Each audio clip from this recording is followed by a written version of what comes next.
Hello friends, welcome to Accounts Pro tutorial. Friends, ये video में हम रिटेल स्टोर का जो वर्किंग रहता है, जिसमें हमें बारकोडिंग बेस्ड स्टॉक मैनेज करना रहता है। इसके साथ हमारा परचेज, सेल, हमारे अलग अलग कैटेगरी वाइज स्टॉक, ये सारी चीज़ें मेंटेन करने की रहती है।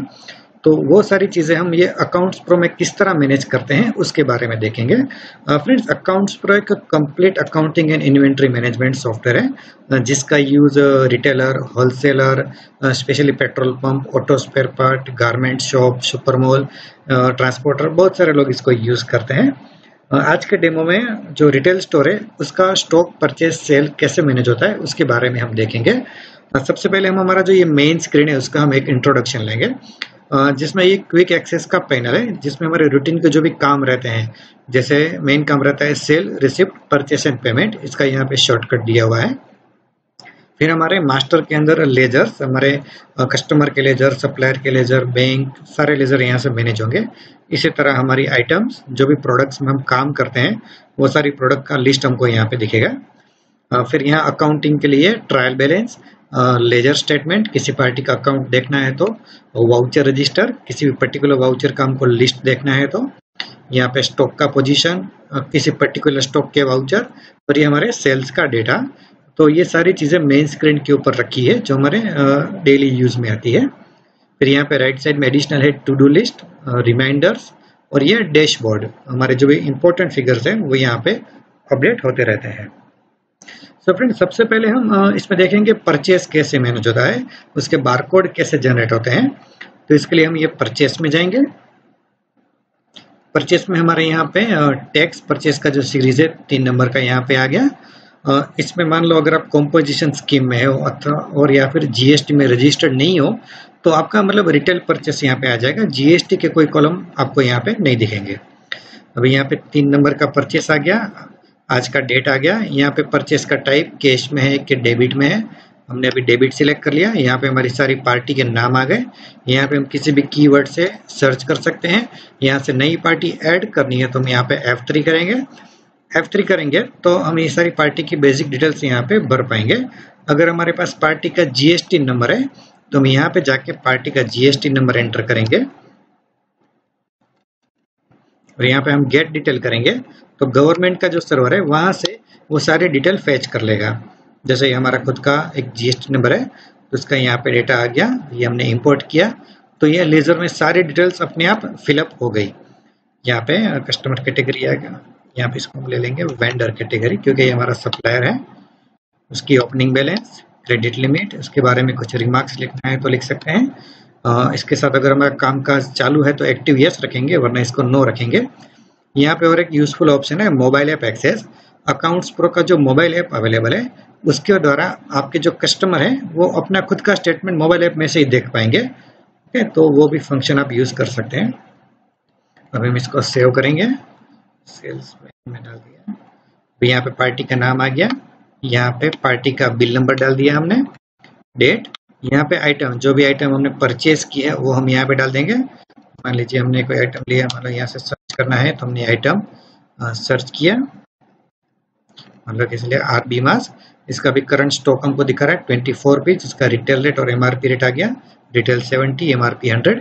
रिटेल माने कि जो प्राइस हम अपने कस्टमर से ले रहे हैं और एमआरपी माने प्रिंटेड प्राइस। अभी ये हमने लिया।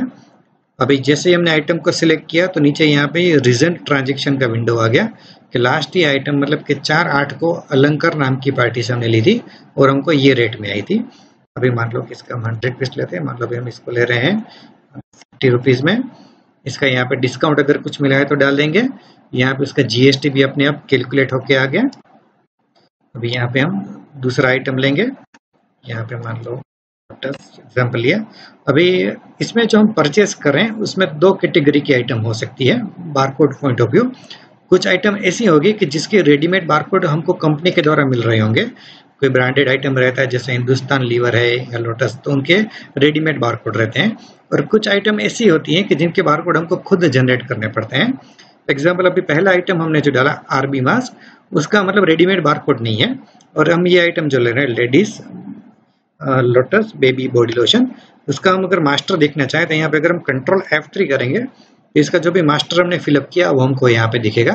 तो यहाँ पे आप देख सकते हैं बारकोड सीरियल का कॉलम है, ये मतलब रेडीमेड बारकोड है जो हमने स्कैन करके आइटम मास्टर में सेट कर दिया है। और इसकी जगह आप यहाँ पे देखोगे आरबी मास, यहाँ पे हम करेंगे तो यहाँ पे हमने इसका बारकोड सेट नहीं किया है, मतलब इसका बारकोड हम खुद जनरेट करेंगे। तो इस तरह आप दोनों तरीके के आइटम मैनेज कर सकते हैं। ऐसा करने से जब भी हम ये परचेस बिल को सेव करेंगे तो मतलब जिसके बारकोड प्रिंट होने की रिक्वायरमेंट है उसी के ही बारकोड जनरेट होंगे। जैसे अभी हम यहाँ पे लोटस का मैंने 10 क्वांटिटी डाला तो उसके बारकोड जनरेट नहीं होंगे क्योंकि मास्टर में उसके बारकोड ऑलरेडी सेट है। अभी मान लीजिए यहाँ से अगर मुझे नया आइटम क्रिएट करना है तो हम यहाँ पे F3 करेंगे तो यहाँ पे न्यू आइटम क्रिएट करने का यहाँ पे ऑप्शन आ जाएगा।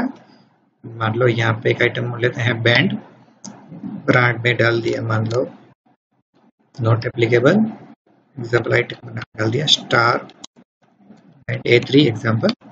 इसका प्रिंट नेम, प्रिंट में क्या नाम रखना है, फिर यहाँ पे इसका टेक्स्ट कैटेगरी मान लो 5% या फिर जितने भी इस ऑप्शन है यहाँ पे आपको अवेलेबल रहेंगे। यहाँ पे उसका HSN कोड, फिर यहाँ पे है बारकोड सीरियल। अगर ये कंपनी की ब्रांडेड आइटम है और उसका बारकोड सीरियल नंबर अवेलेबल है तो स्कैन करके हमको यहाँ पे बारकोड उसका दे देना है। फिलहाल हम यहाँ में इसमें एंटर नहीं करेंगे। इसका लोकेशन मेन स्टोर, इसका मेजरमेंट यूनिट तो वो इसमें आएगा, इसका मिनिमम और मैक्सिमम स्टॉक हमको क्या रखना है वो हम डिफाइन कर पाएंगे। फिर यहाँ पे सेल्समैन कमीशन का कैलकुलेशन, हम अगर सेल्स के टाइम सेल्समैन कमीशन का नाम बताते हैं और उसको ऑटोमेटिक कमीशन पोस्टिंग करना है तो हम यहाँ पे उसका परसेंटेज दे सकते हैं, मतलब बेसिक अमाउंट का 1%, या तो फिर अगर आप नेट अमाउंट का परसेंट देना चाहते हो तो वो भी दे सकते हो, या फिर बेसिक माइनस डिस्काउंट का देना चाहो तो वो भी दे सकते हो। मतलब इसका हम नेट परसेंट ले लिया। फिर यहाँ पे इसकी प्राइसिंग, इसका हमको होलसेल में क्या प्राइस है, रिटेल में क्या है, MRP में क्या है, और यहाँ पे भी सॉफ्टवेयर में कॉन्फ़िगरेशन दिया हुआ है, आप जितनी चाहे कैटेगरी ऐड कर सकते हो, मान लो डीलर, सब डीलर, तो सारे यहाँ पे ऐड कर पाएंगे। तो इसका मतलब होलसेल प्राइस है 100, रिटेल प्राइस 150 और MRP इसका 200। यहाँ पे डिस्काउंट स्कीम, कोई स्कीम अगर चल रही है तो उसका हम यहाँ पे सेटिंग कर पाएंगे। और यहाँ पे रिवॉर्ड स्ट्रक्चर, मतलब हमारे सॉफ्टवेयर में रिवॉर्ड पॉइंट का भी फैसिलिटी है। जब भी इसका बिल सेव होता है तो कस्टमर के अकाउंट में कुछ पॉइंट जमा होते हैं और वो पॉइंट को बाद में कस्टमर रिडीम कर सकता है।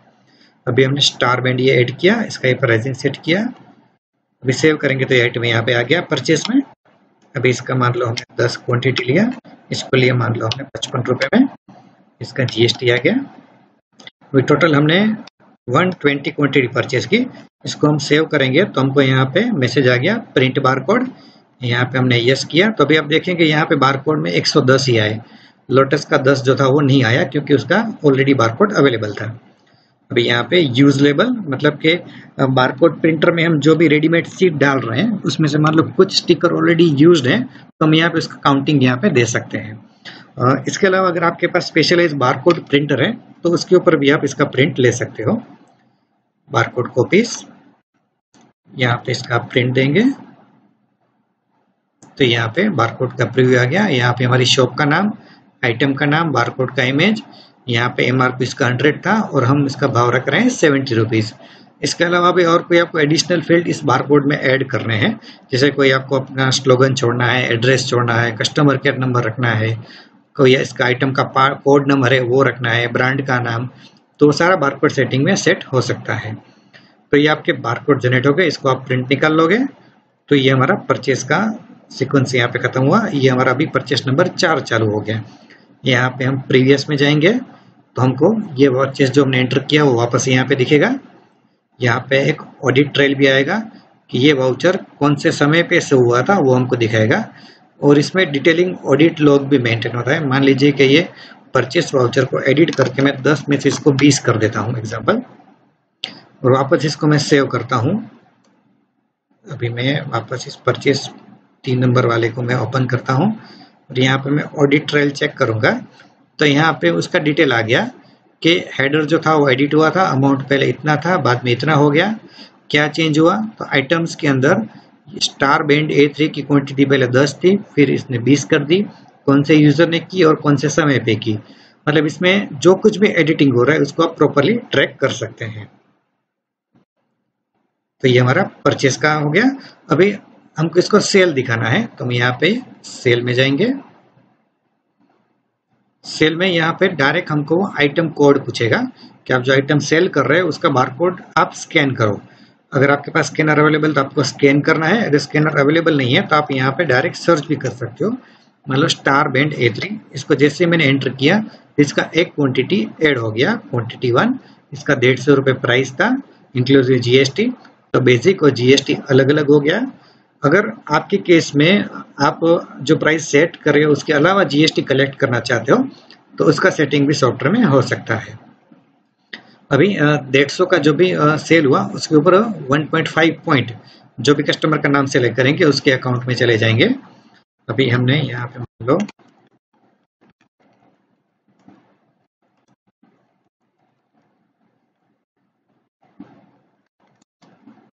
ये हमने एक मास्क लिया तो इसका भी यहाँ पे 70 रुपीज़ प्राइस आ गया। टोटल यहाँ पे देख सकते हैं ये बेसिक अमाउंट आ गया, ये टैक्स आ गया, नेट अमाउंट आ गया। फिर यहाँ पे कुछ यहाँ पे यूजफुल चीज़ें हैं कि लास्ट 4 बिल कि जो हम बिल में कभी काम कर रहे हैं उससे पहले 4 बिल कौन कौन से बने थे। तो TS माने टैक्स सेल 1022 ये अमाउंट का बना था, 21 ये अमाउंट का, 20 ये अमाउंट का, ताकि कोई भी कस्टमर वापस आता है और हमसे पूछता है कुछ अमाउंट के बारे में या बेसिक डिटेल के बारे में तो हम यहाँ से इसको चेक कर सकते हैं। फिर यहाँ पे सेट डिस्काउंट का ऑप्शन है कि बल्क में डिस्काउंट हमको अप्लाई करना हो एक साथ सभी आइटम में 10%, तो हम यहाँ से कर सकते हैं। यहाँ पे यस करेंगे, यहाँ पे 10% करेंगे तो 10% एक साथ में अप्लाई हो जाएगा। फिर यहाँ पे बिल का टाइप कि ये कैश में सेलिंग है या डेबिट में है या कार्ड के थ्रू है। आप मल्टीपल पेमेंट मोड जो भी आपके पास अवेलेबल है जैसे पेटीएम है, फोन पे है, अमेजोन पे, वो सारे यहाँ पे ऐड कर सकते हैं। इसके अलावा और एक है मल्टी मोड। मान लो कि 220 का बिल हुआ उसमें से कस्टमर कैश में 100 रुपये दे रहा है और बाकी का पेमेंट कार्ड के थ्रू दे रहा है तो वो आप मल्टी मोड में एडजस्ट कर सकते हैं। अभी मान लो हम ये कैश में ले रहे हैं, यहाँ पे जो भी पार्टी का नाम सेलेक्ट करना है तो पार्टी का नाम सेलेक्ट करेंगे। यहाँ पे फिर एक कस्टमर, अगर वो वॉक इन कस्टमर तो यहाँ पे वॉक इन रखेंगे, पर ये आपका रिटेल कस्टमर मतलब कोई रेगुलर कस्टमर है तो उसका F3 करके आप प्रोफाइल बना सकते हो। यहाँ पे जैसे आप F3 करोगे तो कस्टमर का मोबाइल नंबर पूछेगा, उसका सारा कॉन्टेक्ट डिटेल पूछेगा और यहाँ पे आप सेव कर सकते हैं। ये जो आप कस्टमर क्रिएट कर रहे हो वो रिटेल कस्टमर के सेक्शन में ऐड होगा, आपके जो रूटीन जो लेजर से अकाउंटिंग पॉइंट ऑफ व्यू उसमें वो ऐड नहीं होगा। अभी मान लीजिए यहाँ पे मैं ऐड कर लेता हूँ महेश H, सेल्समैन का नाम। सेल्समैन का नाम अगर हम डिफाइन करना चाहते हैं तो कर सकते हैं, नहीं करना है तो नॉट एप्लीकेबल। बिल टू, अभी रिडीम पॉइंट्स हमने नाम लिया महेश H, अगर उसकी कोई पॉइंट की बैलेंस है तो उसको हम रिडीम कर सकते हैं। अभी ये हमने बिल बनाया तो उसके अकाउंट में 2.2 पॉइंट क्रेडिट होंगे, ये हमने सेव किया। यहाँ पे डिनोमिनेशन का विंडो आएगा कि कस्टमर मान लो आपको 300 रुपये दे रहा है तो यहाँ पर आ जाएगा चेंज 80 रुपीज़। ओके किया, इसको प्रिंट यस किया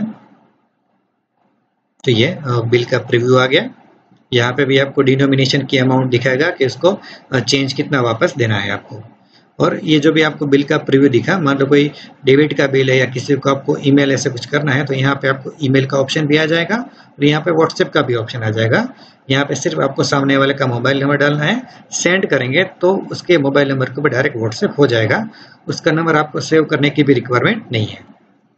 इसको एस्केप किया तो ये बिल क्लोज हो गया। अभी दूसरा बिल चालू हो गया 1024, अभी देख रहे हैं कि नीचे आ गया 1023 220 रुपये का महेश का। अभी इसको हम दूसरा कुछ आइटम बेच रहे हैं, मान लीजिए ये हमने बेचा। अभी यहाँ पे मैं 2 आइटम बेचा, अभी यहाँ पे मैं दे रहा हूँ महेश। ये करेंगे तो यहाँ पे इसका पॉइंट बैलेंस आ गया, उसकी पॉइंट बैलेंस है 2.2, उसमें से मान लो कि 2.2 रिडीम कर रहा है, यहाँ पे 2 किया तो यहाँ पे 2 रुपये डिस्काउंट में आ गया, रिवॉर्ड डिस्काउंट। तो इस तरह ये रिवॉर्ड पॉइंट का सिस्टम भी आप इम्प्लीमेंट कर सकते हैं। सेव किया, 26 रुपये, प्रिंट। तो ये आपका जो थर्मल प्रिंटर के ऊपर ये प्रिंट आउट सेट हो गया। और अगर इसको आप थर्मल प्रिंटर की जगह नॉर्मल लेजर प्रिंटर में प्रिंट निकालना चाहते हो A4 के हाफ पेज में या A4 के वर्टिकल पेज में तो वो भी इसमें सेट हो सकता है। यहाँ से आप प्रीवियस में जाके बिल चेक कर सकते हो सारे। किसी बिल को मॉडिफाई करना है, मान लो कि इसका क्वांटिटी चेंज करना है, इसके ऊपर डबल क्लिक किया, इसको मतलब क्वांटिटी 3 करना है, 3 कर दिया, सेव कर दिया। इसको वापस हम सेव कर देंगे तो ये बिल चेंज हो जाएगा। 1023 नंबर का ये बिल है और वापस हम सर्च नंबर 1023 और यहाँ पे ऑडिट ट्रायल में चेक करेंगे तो हमने जो कुछ भी मॉडिफाई किया वो यहाँ पे अपडेट हो गया। सो फ्रेंड्स, बड़ा ही सिंपल सिस्टम है ये पॉइंट ऑफ सेल का। जस्ट आपको यहाँ पे आपकी जो भी आइटम्स है वो स्कैन करनी है और लास्ट में आपको पेमेंट मोड सेलेक्ट करना है, सेल्समैन का नाम है तो वो सिलेक्ट करना है और सेव कर देना है। इसके अलावा इसमें और एक यूजफुल फंक्शन है, वो है होल्ड का। कई बार ऐसे होता है कि रिटेल काउंटर में मान लो कोई कस्टमर ने कोई आइटम चूज करने के बाद वो ऐसे बोल रहा है कि चलो ये आइटम साइड में रखो, मैं और कुछ चीजें पसंद करके आता हूँ, बाद में मेरा बिल आप बनाओ। तो ऐसे केस में यहाँ पे हम उसका नाम लिख देंगे, मान लो राजेश, और यहाँ पे इसको होल्ड कर देंगे। ये बिल को होल्ड कर दिया तो ये बिल अलग से ये होल्ड सेक्शन में चला गया। अभी जो अगला कस्टमर है उसका हम बिल बनाएंगे, उसका काम खत्म करेंगे। बाद में ये जब कस्टमर वापस आएगा तो होल्ड लिस्ट में जाके उसका जो बिल है हम वापस ओपन करेंगे और उसने जो कुछ नया आइटम लिया वो यहाँ पे हम ऐड करेंगे तो फिर से उसका बिल हम जनरेट करेंगे। तो इस तरह होल्ड का फंक्शन आप मेंटेन कर सकते हैं। उसमें मतलब जब तक होल्ड पड़ा है तब तक उसका पक्का बिल नंबर इश्यू नहीं होगा। बीच में से आप उसको डिलीट करना चाहो तो डिलीट भी कर सकते हैं। तो ये हमारा होल्ड बिल का फंक्शन हो गया, रिवॉर्ड पॉइंट का भी इसमें आ गया, सेल्समैन का भी इसमें आ गया। और अगर आपका मतलब होलसेल का भी साथ में काम है और आप होलसेल के प्राइस अप्लाई करना चाहते हो तो वो भी इसमें हो सकता है। इसके लिए एक ऑप्शन हम एक्टिवेट करेंगे जिसमें पीओएस में लेजर का नाम हमको सबसे पहले पूछेगा। मान लो हम ये सेल्स में गए तो यहाँ पे सबसे पहले ऊपर अकाउंट का नाम आ गया, किसको आप सेल करना चाहते हो। तो यहाँ पे F3 करके चलो मैं एक अकाउंट क्रिएट करता हूँ, मान लो महेश ट्रेडिंग, इसका ग्रुप कस्टमर। फिर यहाँ पे एक ऑप्शन है प्राइस लिस्ट कैटेगरी, कि महेश ट्रेडिंग को जो भी आप सेल करोगे वो रिटेल में जाएगा कि होलसेल में जाएगा। इसको हम कर देते हैं होलसेल। इसको हमने सेव किया। अभी इसको हमारा जो आइटम है स्टार बैंड, जिसका रिटेल है 150, एमआरपी है 200, इसको जैसे स्कैन करेंगे तो इसका रेट 100 रुपये आ गया, क्योंकि इसका जो मास्टर हमने बनाया था, ये कंट्रोल F3 करके चेक करेंगे तो इसमें हमने होलसेल का रेट 100 रुपये रखा हुआ है। तो आप मल्टीपल प्राइस कैटेगरी भी इसमें मेंटेन कर सकते हैं। इसका रेट सेट नहीं किया, वहां पे 0 आएगा। तो आप अपना रिटेल और होलसेल ये सेम विंडो में मैनेज कर सकते हैं। ये सेव किया। अगर मान लो कैश का कस्टमर है तो यहाँ पे कुछ सिलेक्ट नहीं करना है, यहाँ पे आपने डायरेक्ट स्टार बैंड सिलेक्ट किया, इसका रेट आ गया 150 रुपये। मतलब आपको स्टाफ के ऊपर कोई डिपेंडेंसी आपकी नहीं रहेगी, ये सब ऑटोमेटिक सिस्टम में चलता रहेगा। सेव किया। तो ये हमारा परचेस हो गया, सेल हो गया। इसके आधार से हमारा यहाँ पे हमको स्टॉक स्टेटस, स्टॉक का पोजीशन मिल जाएगा हमको। हमारे इन्वेंटरी में जितने भी आइटम है उसका सबका यहाँ पे रिपोर्ट आ गया ग्रुप वाइज। ये एंकलेट ग्रुप, उसमें 3 है, उसका कितना क्वांटिटी में स्टॉक है, उसका वैल्यूएशन कितना है यहाँ पे आ गया। सारे ग्रुप यहाँ पे आ गए और टोटल वैल्यूएशन भी नीचे आ गया। यहाँ से कोई आइटम हमें सर्च करनी है तो यहाँ पे बटन दिया है फाइंड, यहाँ पे स्टार बैंड, यहाँ पे आ गया। उसका भी हमारे पास 15 क्वांटिटी का स्टॉक है। इसके अंदर अगर हम एंटर देंगे तो हमको यहाँ पे बाइफर्केशन आ जाएगा कि अगस्त मंथ में ओपनिंग 0 था, 20 का परचेस हुआ, 5 का आउट हुआ। अब इसके अंदर हम एंटर देंगे तो सारे वाउचर आ जाएंगे कि नेटकॉम से हमने 20 लिया था, फिर 3, 1 और 1 इतना हमने सेल किया। इसके अंदर हम डबल क्लिक करेंगे तो जो कुछ भी हमने बिल बनाया था वो हमारे सामने आ गया। एस्केप करने से ये रिवर्स वापस जाएगा। सो फ्रेंड्स, बड़ा ही सिंपल सिस्टम है इसको मैनेज करने का। अभी हम जो हमारे सप्लायर से माल परचेस करते हैं उनका हमको पेमेंट दिखाना है, तो हम यहाँ पे पेमेंट दिखा सकते हैं। पेमेंट में गए, पेमेंट नंबर मान लो नेटकॉम से हमने लिया था, उसका अभी यहाँ पे आउटस्टैंडिंग आ रहा है 6510, उसको मान लो हमने 2500 का पेमेंट किया। क्रेडिट, अगर कैश चेक किया है तो कैश लेंगे, अगर हमने उसको ऑनलाइन या चेक दिया है तो यहाँ पे बैंक का नाम लिखेंगे, यहाँ पे जो नाम से हमने पेमेंट किया वो लिखेंगे, फिर यहाँ पे चेक नंबर वगैरह आ जाएगा। यहाँ पे इसको सेव करेंगे तो एक मैसेज आएगा प्रिंट चेक, इसको आप यस करोगे और बस आपको ब्लैंक चेक जो है प्रिंटर में डालना है, उसके ऊपर ये प्रिंटिंग जो है वो सेट हो जाएगा। ये नेटकॉम को हमने पेमेंट किया, एस्केप करके वापस आएंगे, फिर 2 नंबर लेजर स्टेटमेंट। यहाँ पे अगर हम नेटकॉम का अकाउंट सर्च करेंगे, शो करेंगे तो यहाँ पे आ गया कि 6510 का परचेस किया था, 2500 का पेमेंट किया, अभी इतना आउटस्टैंडिंग बचा। इसके ऊपर अगर एंटर करेंगे तो जो भी हमने एंट्री किया वो हमारे सामने आ जाएगा। ये सब मैनेज करने के बाद हमारे मंथली जो भी जीएसटी के रिपोर्ट है वो भी आप यहाँ से जनरेट कर सकते हैं। जीएसटी रिपोर्ट, यहाँ पे आपको डेट रेंज देना है जो भी मंथ का आपको चाहिए। यहाँ पे जीएसटी का 3B, GST sale register, sale return, sales का डेली समरी, जीएसटी ईयर 1 का एक्सेल और जीएसटी ईयर 1 का जेसन जो हमको हमारे जो अकाउंटेंट रहते हैं उनको सबमिट करना होता है। तो ये सारे रिपोर्ट ऑटोमेटिकली इसमें से जनरेट हो जाते हैं। ये 3B का आपको समरी मिल जाएगा यहाँ से कि आपने इनपुट कितना लिया, आउटपुट कितना लिया, सारे फिगर्स यहाँ पे अपडेट हो जाएंगे। इसके अलावा इसमें फाइनल रिपोर्ट्स भी अवेलेबल है, trial balance, profit loss, balance sheet, ये सारी चीज़ अवेलेबल है। एडिशनली आपके जो अकाउंटेंट रहते हैं उनको कई बार डेटा टेली में होने की रिक्वायरमेंट रहती है, तो सॉफ्टवेयर में रेडीमेड ऑप्शन है stock voucher to Tally, account voucher to Tally. आप जितना भी मंथली या ईयरली काम करते हो वो एक साथ सारा टेली में एक्सपोर्ट हो जाता है। आपको सिंपल यहाँ पे डेट रेंज प्रोवाइड करनी है और वो सारा डेटा टेली में एक्सपोर्ट हो जाएगा। सो फ्रेंड्स, ये छोटा सा इंट्रोडक्शन था कि रिटेल स्टोर है, शॉपिंग मॉल है, उसमें आप बारकोडिंग के द्वारा कैसे स्टॉक मैनेज कर सकते हैं। वी होप आपको ये वीडियो अच्छा लगा होगा। आपकी कोई भी सजेशंस या फीडबैक हो तो आप प्लीज़ हमें नीचे कमेंट बॉक्स में शेयर करें। Again friends, thank you for watching this video. Have a good day.